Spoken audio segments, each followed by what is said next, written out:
Welcome to the Living Centred podcast, a podcast all about learning together how to live lives which are centred on Jesus. Everyone lives centred on something. Our goal is to learn together how every area of our lives, everything about who we are and how we live, can be increasingly oriented around Jesus and transformed by Jesus. He invites us to a rich and satisfying life, where the good news that he truly is enough changes everything about how we relate to God, ourselves, and the world. In each episode, a different person shares about what it's looking like for them to seek to centre their life on Jesus right now. As we hear their stories, we get to learn together and to encourage one another in what it means for Jesus to be at the centre of our lives. This is a journey we are all invited to, and a conversation we all get to be a part of. Thanks for joining us.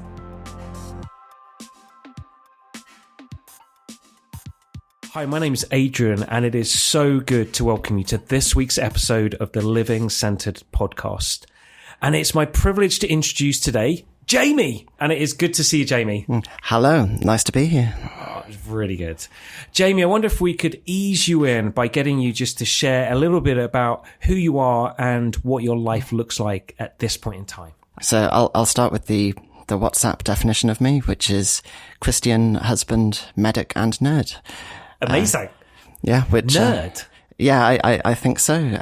So the fact that I like Dungeons and Dragons along with several people in Oasis. You do indeed. There's quite a subculture of us. So amazing. That's a good thing. It is indeed a good thing. Yeah, absolutely. I've been in Birmingham about 4 years now, married to the wonderful Vicky. Yeah. So that's good. Working at a GP practice in the city centre, which is great. Part of the youth team here. So yeah, all going well. That sounds both a great intro, also something that I have to stop myself thinking, I wonder what that looks like. So I'm not going to do that. Rather, I'm going to jump in then within all of the wonder and beauty that life is made up with and by at this point in time. What does living centered on Jesus look like for you right now? Yeah, I think in terms of quotes, I think that's how my brain works. Yeah. So I was trying to think of quotes that build on the Jesus is enough full stop and what that looks like. And one of them is the one from the Monty Python films. He's not the Messiah. He's just a very naughty boy. So yeah, I think that tendency of if we don't know that Jesus is enough, then we insert ourselves into that Messiah role. Wow. So yeah, I think what does that look like? And I know you and I were speaking in general about what does it look like to notice that we're in a world in all of those spheres that can feel overly full at times. Yeah. Whether that's in family life, in work life, and we can feel that we need to just take on too much. Because we don't trust God in it. So I think that feels a big thing to wrestle with and think through. Yeah. I love that. I think that's the first Monty Python quote we've had in the podcast. But I think it's really helpful of actually what living centered on Jesus means is I get to remember he's the Messiah and I'm not. He's the one who rescues. Ultimately, I don't. Yes. But as you said, that can be a challenge sometimes as life becomes full. Trusting and not wanting to kind of fill the gap and say, oh, no, I'll take it from here. Yes. And I guess then the question has to be then, like, what is helping you ensure that you do keep Jesus as the Messiah and not try to take his place? Yeah, it's the daily habits. And I've been liking the Lectio 365 app and the prayer 24/7 thing. And I think that feels like there's a daily thing. I think I feel like it's helpful, but you probably get to a weekly or so point that you need something bigger and longer. Yeah. So I think carving out a couple of hours that can be whatever it is, Bible, listening to sermons. I do a lot of that while running. I think that's useful. A relatively newer thing is I'm trying to do my middle of the day admin while listening to worship, and that feels like it's a nice thing. That actually feels like it's made a tangible difference to things, really. That's really good. I love that. Of just saying, okay, there's just the reality is I'm going to need to have things that just help me structure time in that keeps reminding me that Jesus, you truly need to be at the center and you are the Messiah, whether that's in apps that help you, so Lectio or 24/7 prayer, or taking extended periods out of the week. Yeah. Of saying, right, I can't do this every day, but maybe I could do it at set periods. And I love how you've then combined that and said, okay, right, a great moment for me could be whilst I'm running.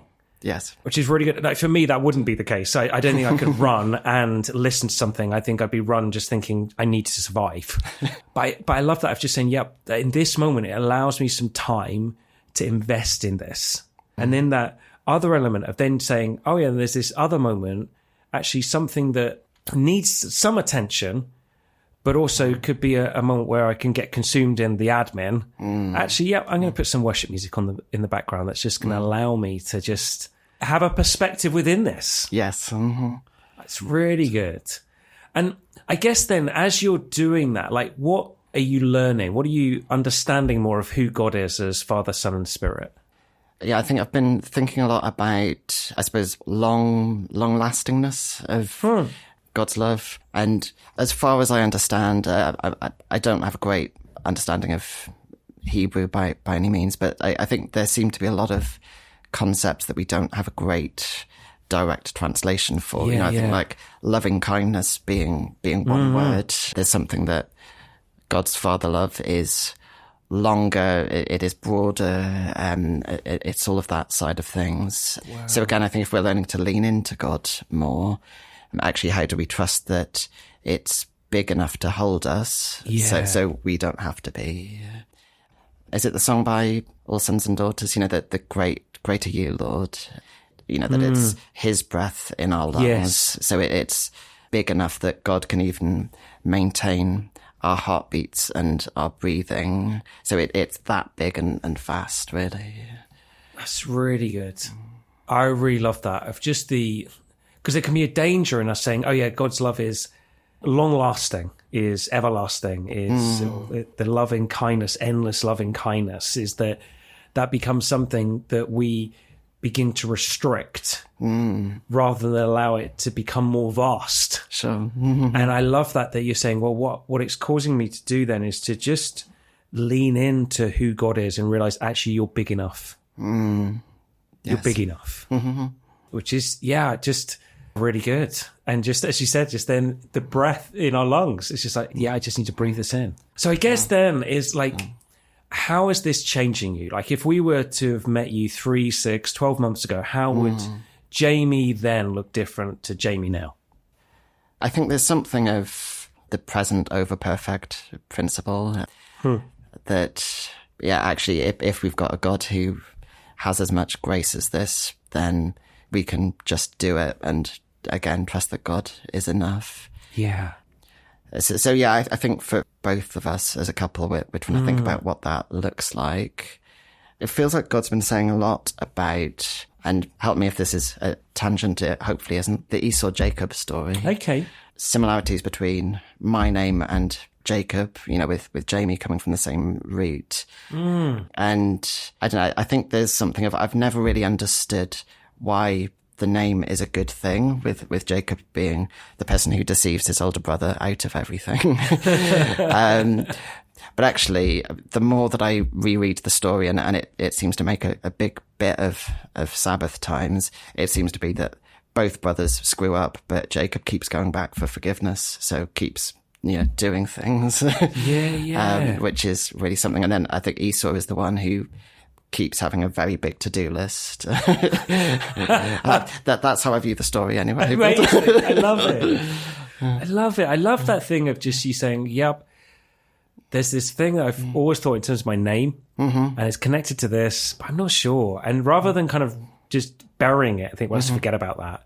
I'm saying, okay, go, but is there something else I'm going to discover in this? And just realizing in it that actually there's something of all that you've been speaking about, of just the vastness of God and his invitation to just keep coming back, keep coming back, keep coming back. And however much you feel like, yep, still more to learn. He's like, that's okay. Keep coming back. Yes. Because it's that place that then you get to know more of who he is, the invitation to stillness, the invitation to rest that you've talked about, the moments of just saying, yeah, I can be present then and can trust you, God, in what I'm about to do, knowing that it doesn't have to be perfect. Yeah, absolutely. Yeah, I think there's just so much messiness in the Bible, and I think I'm increasingly reassured by that. Wow. I love that. I love that. So much messiness in the Bible, and increasingly I'm reassured by that. Wow. And is that because like both in your experience of your own life, but also as you just encounter the world, that just seems to make more and more sense? Yeah, I think it really is both. I think it's good to know that we don't need to be surprised by messiness. There's the sense that God isn't surprised by it. And is it the 1 Corinthians thing of things that will seem wise by the world's standards are foolish by God's, and vice versa. And that must seem the case for so many things that I do as well. So yeah, it's reassuring that however surprised I am by things, it's not going to be surprising to God, I think. Yeah. Oh, it's really good, Jamie. It's really good. And it kind of, I can see how it links to the very beginning as well, of just that recognition of, in all the messiness that I can find myself in I can look at the world around and just see, this just seems so messy. And someone needs to deal with it. And to be able to get back and say, oh, but God, the story of the Bible continuously reveals that you know and you're not surprised by messiness, and that Jesus, you came to deal with it. Yes. And therefore, it kind of gets back to that point of saying, yep, I can therefore rest. Yeah, you're the rescuer. You're the Messiah that we need. Absolutely. Yes. That's really good. Yeah, I really love it. As always, it gets to that point where I have to say, yep, a heart full. Just these conversations just do me so much good. And thank you, Jamie, for sharing. Thank you for just sharing something of what it's looking like for you at this point in time, of how you're wrestling with it, how you're seeking to just say, yep, this is what I'm wanting to enjoy and rest in living centered on Jesus, that he is my Messiah. He's my rescuer. Therefore, I don't need to be. Oh, that's good. Of what you've shared, I think the thing that I want to consider a bit more this coming week is just that vast, what I've put down is vastness. The vastness of God. Of just going, yep, you're bigger. And I think that's the frame I kind of had. It was just like, oh yeah, you're bigger. And then when I get to that point, I go, oh no, you're bigger. And therefore I can lean in. I can lean in to who God is. I think that's going to do me good. How about you, my listening friends? What are you going to be considering out of all that Jamie has shared that you want to just ponder a bit more over this coming week? I want to finish just by praying for each and every one of us. And I pray that we would know more of the wonder of living centered on Jesus this coming week. Amen. Thanks for joining us on this week's episode of the Living Centered podcast. New episodes are released every Monday, and if you enjoyed this episode, please do like and subscribe on your chosen podcast provider to receive them direct each week. Living Centered is produced by the team at Oasis Church in Birmingham, UK, and you can find out more and get in touch with the team via theoasischurch.com.